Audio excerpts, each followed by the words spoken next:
Hello everyone, how we doing? Sorry, I'm just a couple minutes late. My dinner ran a little long.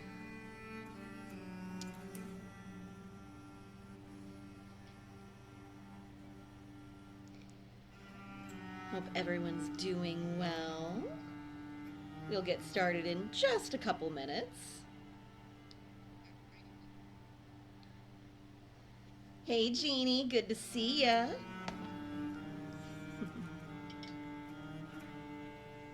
Oh, Mr. Mordred is on my notes. Give me one sec.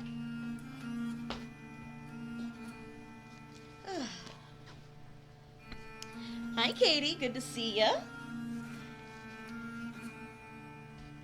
Hi Karen.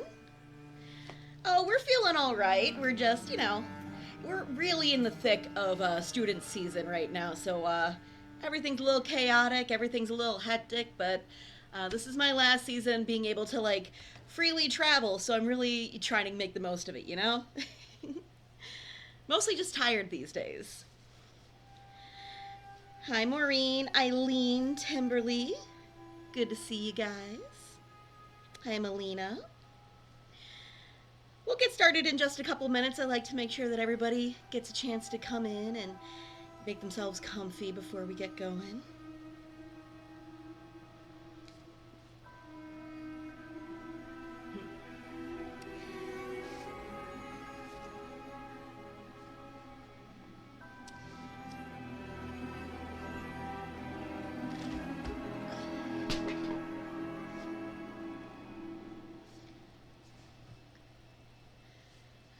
Kind of had to rush to make sure I got everything done for today.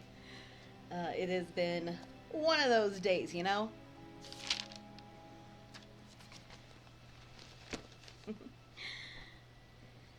Hi, Kathleen. Hi, Eleanor. Good to see you guys. Hi, Kath. Oh, loving the hair. I'm getting it cut soon. Hi, Megan.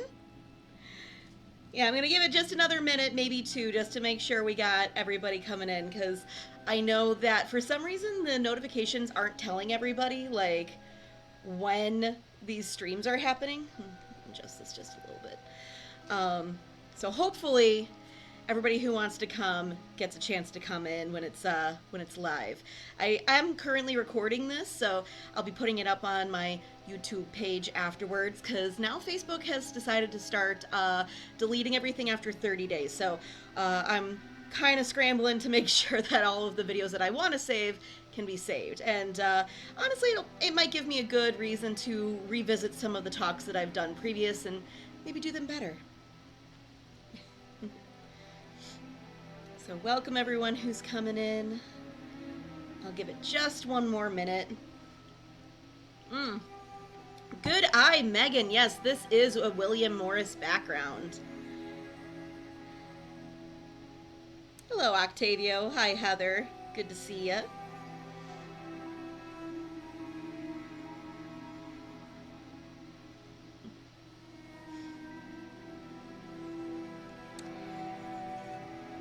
Hello, Karen. Hey, Adam. Good to see ya.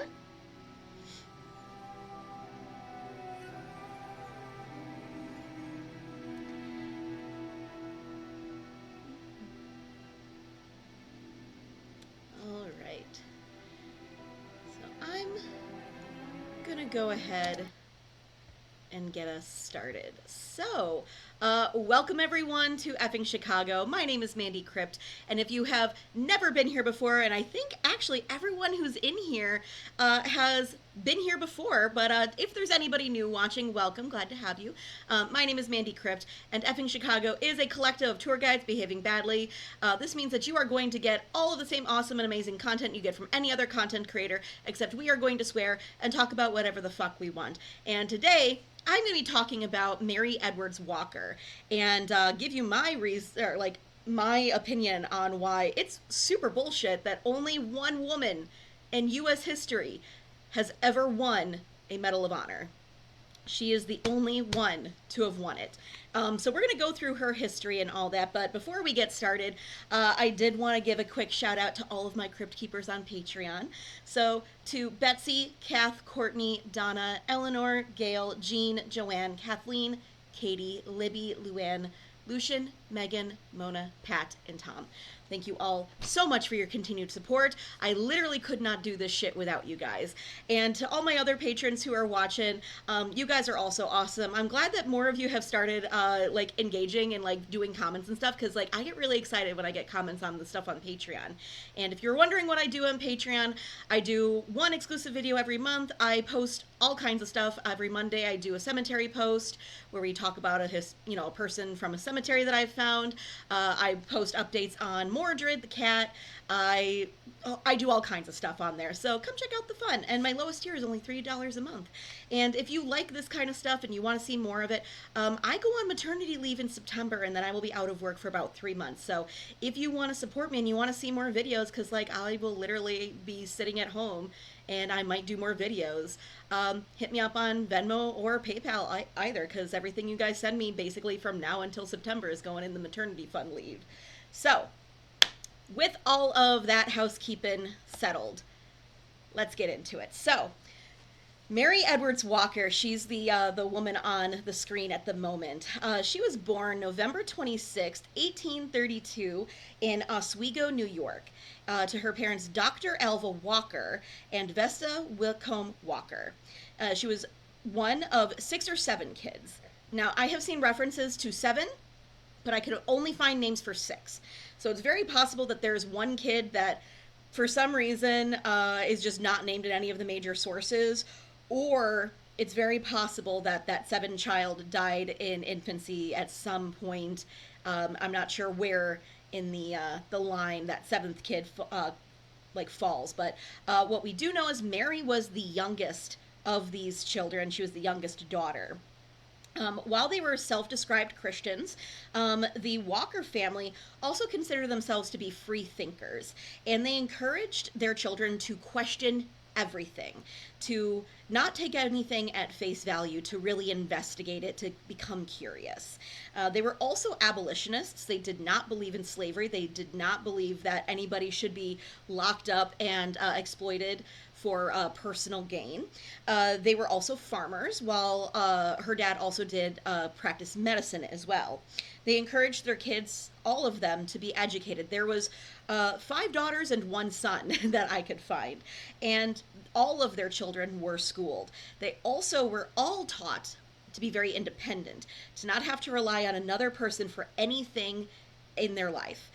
They also all learned how to do inside chores, the farm chores, and basically anything else. They really wanted to make sure their children could be whoever it is they wanted to be. They didn't have to be stuck in a box that society at the time deemed was appropriate for men or women. So they had a very non-traditional childhood back in the day. And even in childhood, Mary was not a fan of wearing dresses. She found them to be very cumbersome when she was doing her chores on the farm. But what she started doing pretty early on, as soon as she could really sew for herself, she started to make these like skirt and pant combos. They were like dress trousers that she would wear. And she experimented with different lengths as well. Like some of them were like down to her ankle and some were up to the knee. But she was really playing around with like what you can do with fabric and what you could do with modern fashion. And when she was very young, before she started being able to sew for herself, she just wore pants. Like she just wore pants that were meant for young boys, and she felt like she was able to move around better, that she was able to be more active, and she was able to get her chores done better. The only thing that her dad required of his children when it came to their form of dress was that they must always dress respectfully. And he never had any kind of like misgivings or anything bad to say about how Mary chose to dress. And he would have had every opportunity, because she lived with her parents until she was a young woman, and she had been doing this since childhood. So yeah, she lives a very non-traditional and very non-conforming life from a very young age. In the 1830s, the Walker family starts the first free schoolhouse in their area in Oswego, and it catered to both boys and girls. And all of their children got their primary education at this school. All of the Walker girls were educated just as good as if they were sons. That was very important to the family, that all of their children got a as good as an education as they could possibly give them. And all Alva also let the children study his medical textbooks. He kept them in the house. They didn't really have restrictions on what they could or could not read, and he encouraged them to have an interest in science. So all of the children were also encouraged to pursue a higher education when that time came, after primary school was over. And Mary was no exception. She was also fiercely independent by the time she became old enough to seek higher education. So after primary school, Mary and two of her sisters attended the Falley Seminary School in Oswego. This was a preparatory school for the local girls, but they also accepted students from outside of New York as well. It was very progressive for the time. They pushed for social reform, education for all, and above all, good hygiene. And the hygiene part will actually factor into quite a bit of Mary's like social activism later on. Falley nurtured her nonconformist attitudes. They didn't really care about her style of dress. They educated her quite well. She became increasingly interested in science, medicine, and women's equality, and they really fostered that. So after graduating from Falley, she and her sisters, they would go and teach primary school. This was very common for girls who had just graduated college. It was a way for them to make some money, to get a little independence, and to kind of gain some work experience under their belt in a more like socially acceptable manner. She taught a primary school in Minetto, New York, and she saved her income so she could afford to go to medical school. Eventually, she saved enough money to go to Syracuse Medical College. Now, she would keep up this habit of hers of wearing her trousers with her skirts. And this is something that really like irked a lot of people. Like people saw it and they just couldn't understand it. They had no way to really wrap their brains around it. And now that she's an adult and she's kind of out on her own, she's at school, she's really playing around with what she can do with fabric. She's really playing around with like what kind of lengths are acceptable, and she was often criticized for it. There were times when people like literally like threw things like rotten fruit and rotten eggs at her in the street. There was a group of boys that she taught at the school who chased her throwing things at her.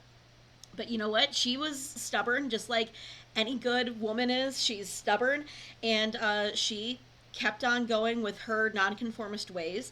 She made it into medical school, and in 1855 she graduates with high honors from Syracuse. She was the only woman in her class and only the second woman to graduate from Syracuse. Dr. Elizabeth Blackwell would be the first. And for those of you who remember, you know, the little points of like women's history in our history lessons, Dr. Elizabeth Blackwell was the first actual like recognized medical doctor that was a woman in the United States. Now this same year in 1855, Mary will marry Dr. Albert Eber Miller, and he was a fellow medical student with her. Now, this was also a very non-traditional ceremony as well. She refused to recite the obey part of the vows that are meant for the women during the wedding. She would also retain her maiden name, and she wore a pretty version of her skirt and trouser combo as her wedding suit.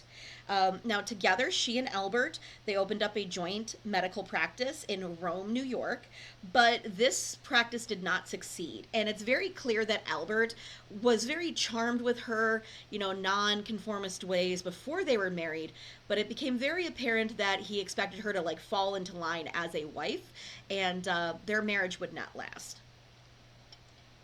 So not only are the patients refusing to let her see them, so her husband's getting more of the business, but he's also cheating on her.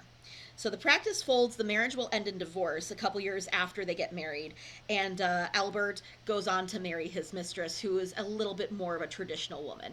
I didn't do too much research beyond that. I couldn't really find too much beyond that, at least surface level, but they're not important at this point. Now, after this divorce, she never gets married again, and she never has children. She would go on to open her own solo medical practice, and because now she's the only person in this practice, she's doing quite well for herself. The patients seemed to enjoy her, she was able to make a living, and she was able to practice medicine. Now, 1861, she attempts to join the Union Army as an army surgeon. She was more than qualified for it. There were men who were being accepted who were way less qualified than she was, but she was turned away because she was a woman. And she was also offered, if she wasn't going to be a surgeon, they're like, okay, you can be a nurse. But again, this was not a position in the military. This would have been a volunteer position that was largely unpaid, and it did not have the same responsibilities, duties, or prestige as a surgeon would have actually garnered. So she said, fuck that. I'm not going to just be some little nurse. I am a doctor. So she decided she was going to be a volunteer surgeon in Washington, D.C. And she would also go on to help to create the Women's Relief Association to help the wives, mothers, widows of various soldiers. She noticed that a lot of women had come to DC looking for aid, looking for relief, because either their husbands were now completely disabled and couldn't work because of the war, or they had died and they had like children to feed, children to support, or other family members to support. So this Women's Relief Association was supposed to help them kind of get back on their feet while they figured out how they were going to go forward with their lives. And she did an unpaid volunteer position, performing all the same tasks as a male doctor would have. But as the war continued in that first year, she was eventually recruited by the Union as a civilian surgeon and assigned to the 52nd Ohio Infantry. She never was able to be enlisted. She was never officially commissioned. And but she did receive eventually the the rank of first lieutenant and a salary of $100 a month, which is a amazing amount of money. But considering the amount of work that she had to do, she never really wanted for work during this time. She was very well compensated. She was the first woman surgeon in the U.S. Army, and during this time, she got rid of the skirts. She wore what was known as men's clothing. She wore pants, she wore a jacket, and she got to work because she knew that trailing blood and mud and all kinds of nastiness on her skirts would have been far more deadly to her than almost anything else that she encountered on the battlefield.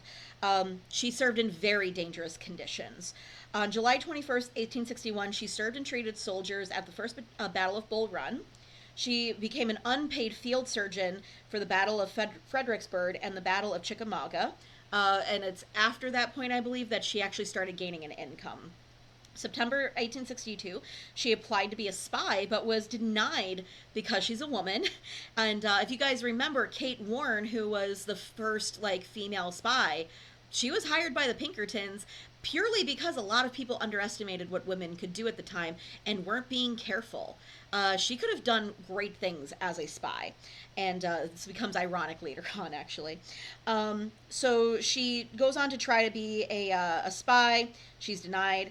But the other thing that she tries to do is highlight the stories of women who had fought in the Civil War, because there were many women who decided to say, fuck it, I'm going to fight alongside my brothers, my husband, my father, and my friends, and I'm going to go to war to fight for my country. So they snuck in, they dressed as men, they lived as men, and a lot of them, they would just go home and they would resume their lives later on. But she wanted to make sure these women were recognized, so she would write articles and ask for interviews and get their stories told. On April 10th, 1864, she was taken hostage by the Confederates when she crossed enemy lines to treat civilians. She was captured as a suspected spy because she's wearing men's clothing at this point. Her hair's all up. She's probably got a hat on. They probably thought she was a man at first. And then when they caught her, they went, oh shit, well, you're still on our side, so we're going to take you to a POW camp. They did let her finish assisting a Confederate surgeon in an amputation before she was arrested. So they let her finish what she was doing, but then they arrested her. They took her to Castle Thunder, which was a POW camp. I don't have the picture in here. It was a very overcrowded, small little warehouse thing in Richmond, Virginia. She was given a dress to wear because they wanted to take her men's pants, but she refused. She's like, I'm not going to give you my clothes. She found the skirts to be very unhygienic in a place that was already deeply unhygienic. She knew that if she had been wearing skirts, it would be much easier to assault her. Like, she knew overall that wearing pants was the safest option for her. She would also come to write about the conditions, the inhumane conditions of the POW camp. She said it was overcrowded, dirty, the guards were cruel, they fed them bad, rotten food, and there was very little medical care. She would only be there for 4 months, but she was in extremely bad health by the time she was exchanged on August 12th, 1864. By the time that she was exchanged, she was suffering from bronchitis, malnutrition, and she had a permanent loss of sight. She was partially blind at this point, which effectively ended her medical career. And my theory on this one, because it was never fully explained how she lost her sight, but she probably had some kind of fever that affected her eyesight, or she had picked up a parasite that affected her eyesight. Neither one of these would surprise me, but either way, once she got out, this effectively ended her ability to be a surgeon. But once she had recovered a little bit, she was allowed to continue out a service in the war. She did serve in a smaller medical capacity. She was reassigned and finished out the war as a supervisor for the Louisville Women's Prison Hospital in Kentucky, and then she became the head of an orphanage in Tennessee. And she was very poorly treated in both of these positions. All of her male coworkers would, find ways to make fun of her, to undermine her. They encouraged the patients to undermine her. And then later on at the orphanage, the male workers also encouraged the kids to be mean to her. So it was just a bad time all around for her. But she stuck it out. She finished her time in the war. And then when the war was over, Mary sought an official commission. This is so she could apply for a pension and validate her military service. And this question of asking for a commission, she wasn't the only woman to do so, but she was the only woman who they had any kind of qualms about maybe not giving it to her. The president at the time, Andrew Jackson, he actually put it upon his Secretary of War, Edwin Stanton, to decide whether or not she had earned it, and whether or not it was, worth their time to give a commission to a woman, regardless of what her service was. Eventually, Secretary Stanton and his advisors determined that there was no precedent to give a woman a commission, but her service to the Union Army did warrant a kind of recognition, especially because she had been injured and sick because of her service. So President Jackson actually suggested giving her the award as a Medal of Honor and gave it to her personally on November 11th, 1865. Now, this is a big deal. This is a big honor to receive the Medal of Honor. And, she wore this proudly. She was very proud of her service in general, but she was very proud that she had gotten a Medal of Honor. But they didn't mean for this to be like, yeah, you're just like us, lady. It was like, okay, honey, now you can sit down and be quiet. They assumed that she would go away after this. But now that she's got the Medal of Honor and there was proof that she did do service, she was able to apply for a pension, and she did receive one eventually. She would wear her Medal of Honor proudly on her jacket, on her breast, for basically her entire life. Once she had it on, it never really came off. She would receive officially this award for treating the wounded across enemy lines. She's only one of 8 civilians and remains the only woman to have ever received this award from the U.S. military. She would actually wear this thing so much that she had a replacement given to her in 1907, and she would wear both when she was older, because she didn't want to put down the one that she had worn previously. She did receive her military pension for injuries that she received in the POW camp. Those started in June of 1865 at $8.50 a month, which in 1899 was raised to $20 a month. Now, after the war, she continues civil service and she continues activism. She was a huge social activist. She was an author, a lecturer. She advocated for women's suffrage. She was an activist for women's rights, for temperance, for widespread health care, for dress reform. She was frequently arrested during this time for cross-dressing. And I want to explain what dress reform was for her. She advocated for what she called rational dress, meaning you wear whatever makes sense to you, whatever is most comfortable for you, and whatever is going to make you the happiest and the healthiest. She was very big on wearing clothing that was, functional and, was respectable, but also it made sense for you to wear. And she advocated for pants for everyone. Like, yeah, if you want to wear skirts, you can wear skirts, but it shouldn't be compulsory. So she talked widely about how skirts, long skirts in particular, were very good at tracking in dirt.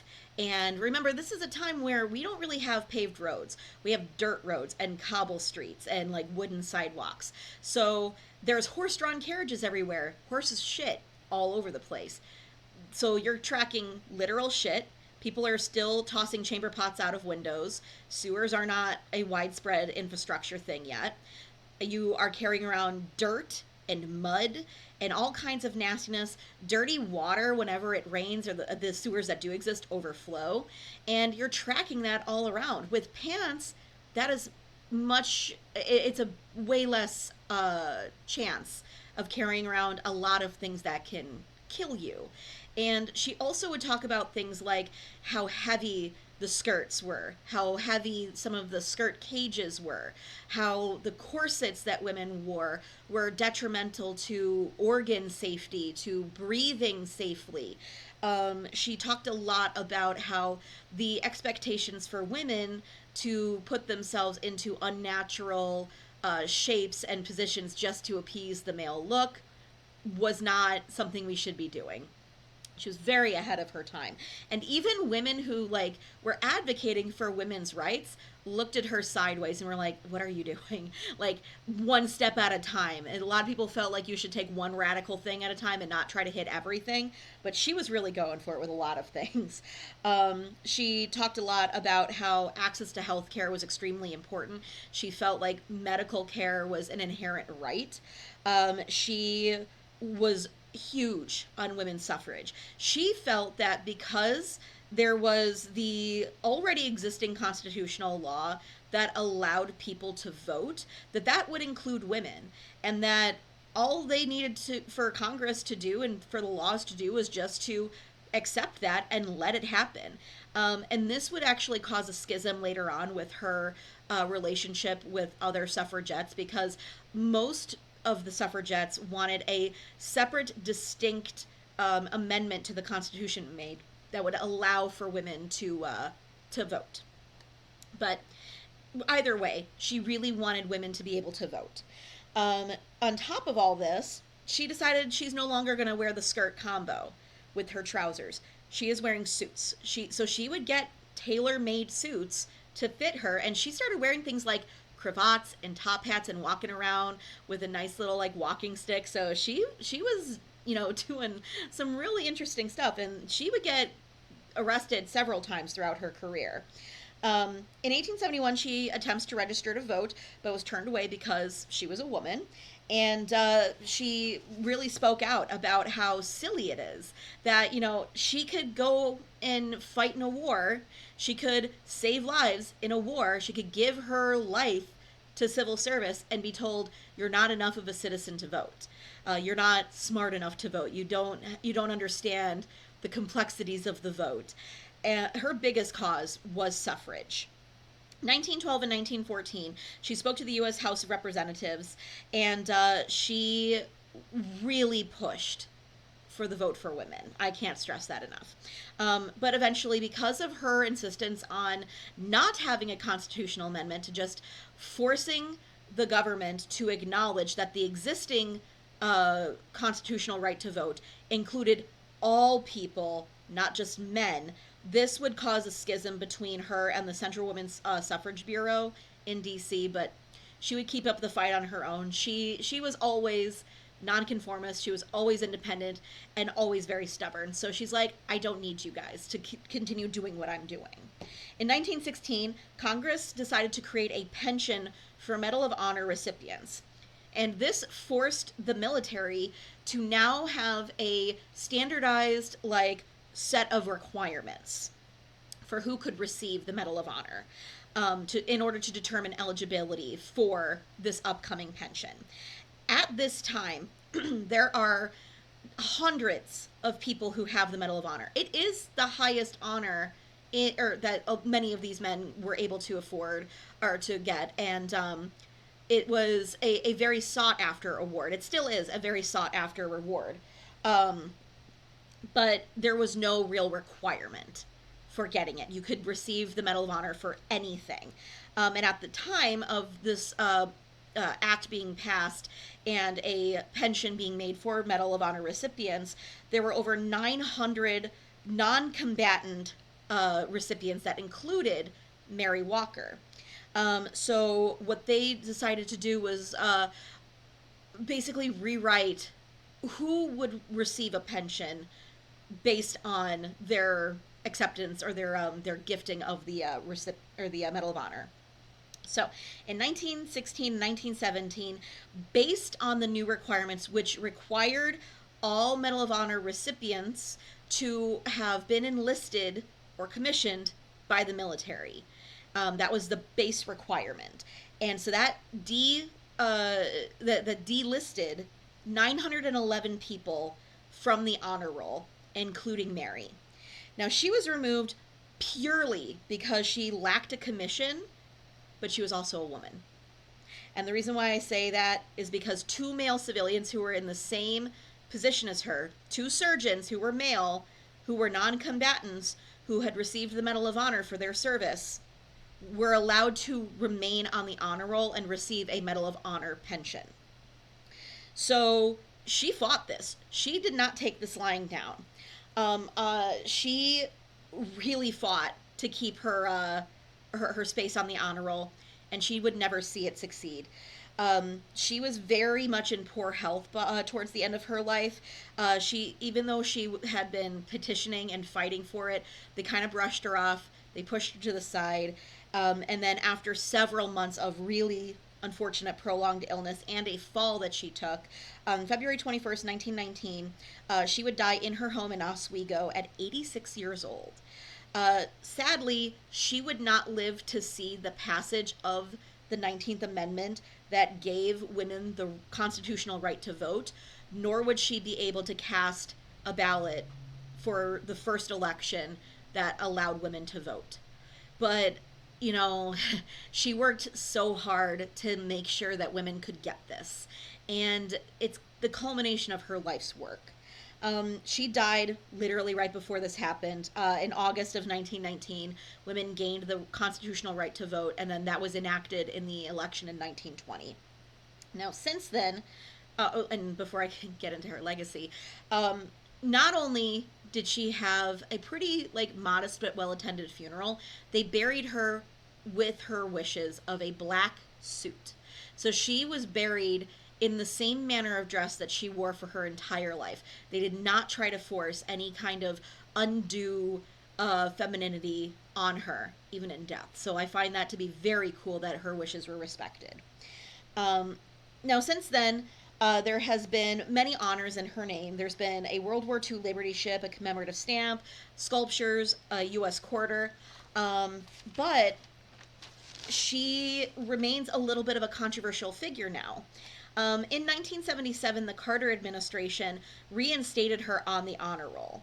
The reason why this is controversial is because it would buck that whole requirement of needing to be enlisted in the military. And a lot of people saw her being added to the list posthumously as bureau oversight. There was actually an entire commission that was dedicated to updating military records, going through paperwork and archives to try and like not just reorganize things, but to also undo some of the clerical and bureaucratic errors that have occurred over the years. And they found that her removal from the honor roll, despite her never having officially been enlisted, was wrong because she had attempted to be enlisted and she did everything she could possibly do as a hired person, not an official commissioned person. Uh, so they felt she had earned the right to be posthumously put back on the honor roll. And I don't know why this is controversial to begin with, because like, yeah, she wasn't actually enlisted, but she tried her hardest. And she's not going to be receiving a pension now. She's dead. She's been dead for a hot minute. She's been dead for almost 60 years at this point, in 1977. But regardless, she was reinstated. Jimmy Carter, he, read her name along with the others that were reinstated on the honor roll. And as of 2023, there have been 3,536 Medal of Honor winners. And she remains the only woman to have received the Medal of Honor. And I think that's some bullshit. I truly think that's some bullshit. You can't tell me that in 200 something years, and since World War II, women have been able to not only enlist, but serve in like combat capacity in some shape or form, that there hasn't been another woman who has earned this right. This privilege to carry the Medal of Honor, to have been recognized for their service. There has been a huge amount of controversy between who has and has not been able to receive it. It was notorious during World War II, in particular, to throw away the paperwork for black soldiers who were enlisted, who were suggested for the Medal of Honor. And I guarantee you that there are women out there who should have earned it by now. So if you also think this is some bullshit, if you know a woman who has actually done her duty and you're in a capacity to do it, there are a couple of steps to helping this person kind of get on the radar. A person must be recommended by somebody who is enlisted in the military. It must be within 3 years of the event for valor, because that's also one of the requirements, is you have to do an exceptional act of valor to receive the Medal of Honor. Step 1 is, after that, to write to the service secretary for the branch of service. So let's say you're part of the Army, you need to write to the service secretary of the Army. And then step 2 is the director of officer and enlisted personnel management will do an investigation and review process, which could take up to 18 months to complete. And then the award must be given within 5 years of that act of valor. So I know that I have veterans who are, watching this, but if any of you are active military personnel and you know someone who deserves this, especially if they're a woman, I mean, not to knock men or anything, but like, I guarantee you that there are some women who have been overlooked. You can do something about it. You can suggest people. There have been people who were suggested at the behest of their fellow soldiers. Their commanding officers took the word of their fellow soldiers and suggested them. So you don't have to just sit by and take it. And I hope that we will see more women who have chosen to serve, receive this Medal of Honor in the future. And with that, that is the end of our talk. It was a little bit of a short one, this one. I hope that you guys learned a little something. And I hope that, with a lot of the erasure of women's history that's been going on in these times, I hope that her story keeps getting told. And I hope that we find more stories of women who deserve to be told. It's amazing. She is not buried at Arlington Cemetery, Joanne.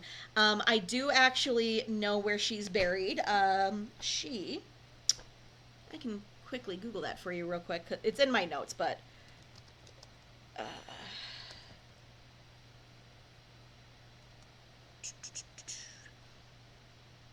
she's in Rural Cemetery in Oswego, New York. So she's not in Arlington.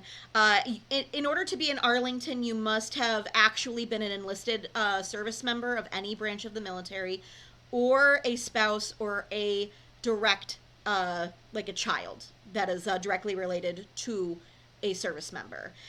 So because she was never enlisted, she was never actually applicable for a plot at Arlington Cemetery, unfortunately.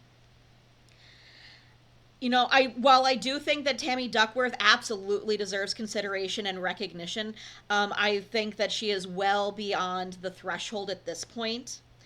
I, I'm not sure if she was buried with her medals. She probably was. She was one of the last of her family to live, and she didn't have any direct descendants to her. She had like nieces and nephews, but my guess is yes. I can find that out for you though.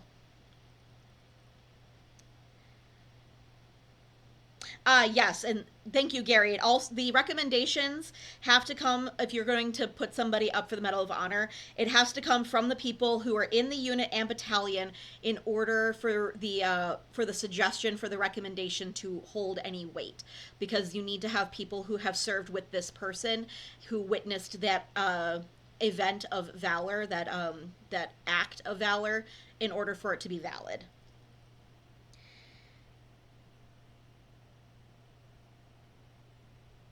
I will take any other questions, comments, concerned.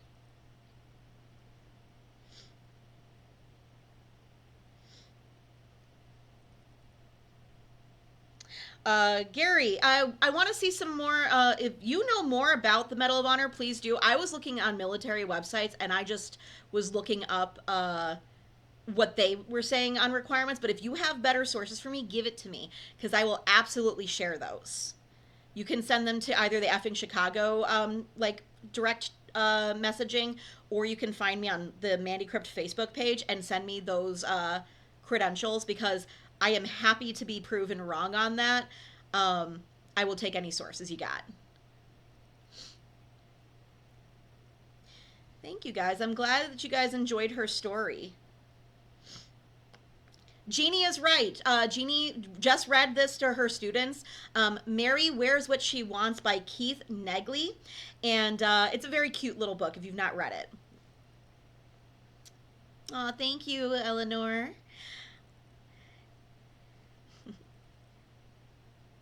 Yeah, it's amazing how few women we actually hear about in our history classes.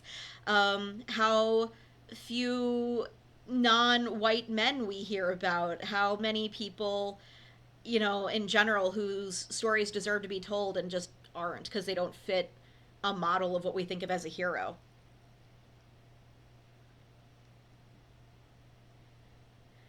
Thank you, Gary.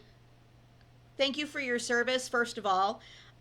Very much appreciate you. And thank you for giving me more insight into how the Medal of Honor is received. Very much appreciate.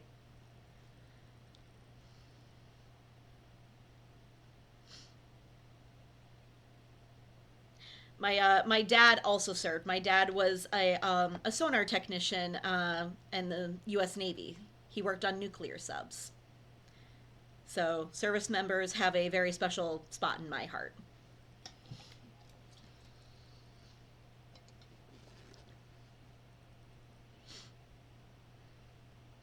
Yeah, these kinds of stories are very important to share. So, do me a favor. Go ahead and share this video as far and wide as you possibly can. I will be sharing the permanent video when I post it to YouTube. I'll share that on my Mandy Crypt page, so that way we don't get that lost. Oh, Megan, that's adorable. I love that. One of your Christmas trees is Civil War soldiers. I want to see when you make her, an ornament. I want to see pictures of it.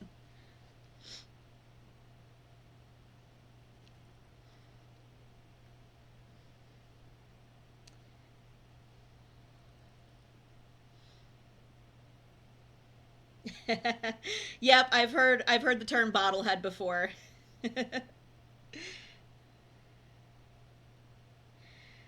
Jeannie, I will absolutely send you some photos so you can share them with your students.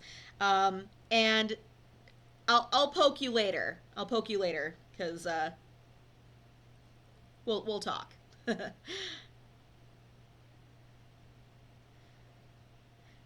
All right. So, any last minute questions, comments, and also I'm taking suggestions for other stuff. The next few months, I'm focusing on things that really need to be talked about. I didn't get a chance to actually write out the upcoming events on this talk, but next month in May, I'm going to be talking about the disease tuberculosis. We're having another antique disease kind of come up, measles, but I didn't want to talk about measles. There's a lot of talk about that right now, and frankly, there are a lot more qualified people to talk about modern day, medicine and modern day treatment when it comes to measles than me. But we will talk about tuberculosis, which was a similarly deadly disease, and how it impacted and shaped society. And then in June, I'm going to do two talks. I'm going to do one on Magnus Hirschfeld. I did a talk on Magnus Hirschfeld a couple years ago. He is a sexual and social scientist from Germany.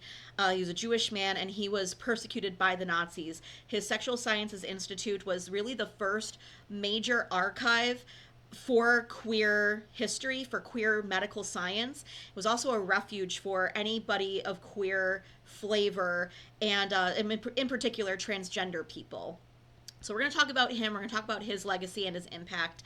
And then at the end of the month in June, we're going to talk about the Stonewall riots. We're going to talk about how there is no pride parties without the fact that queer transgender women threw bricks at cops because they were being unfairly profiled. So we're going to talk about the queer revolution, the queer liberation. We're going to talk about Stonewall, and more fun stuff is coming. I haven't quite figured out what I'm going to do for July yet, but it's going to be just as tasty, I think.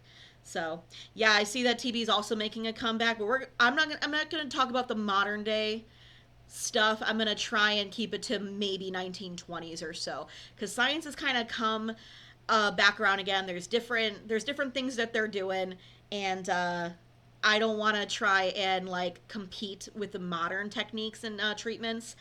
But we'll talk about tuberculosis' historical place in history.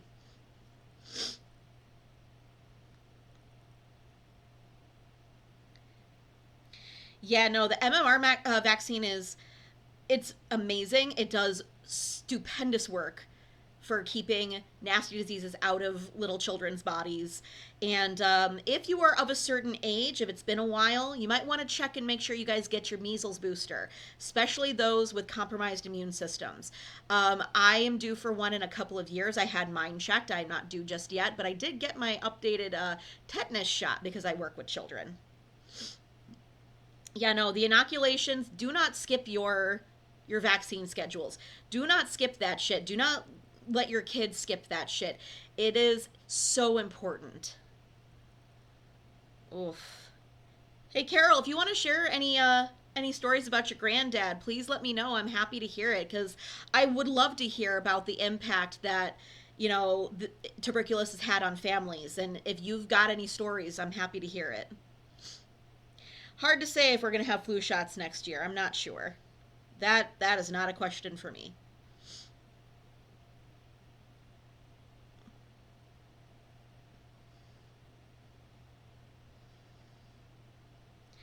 Gary, I will pass on your thanks to my dad. He'll be very happy. He's very proud of his service.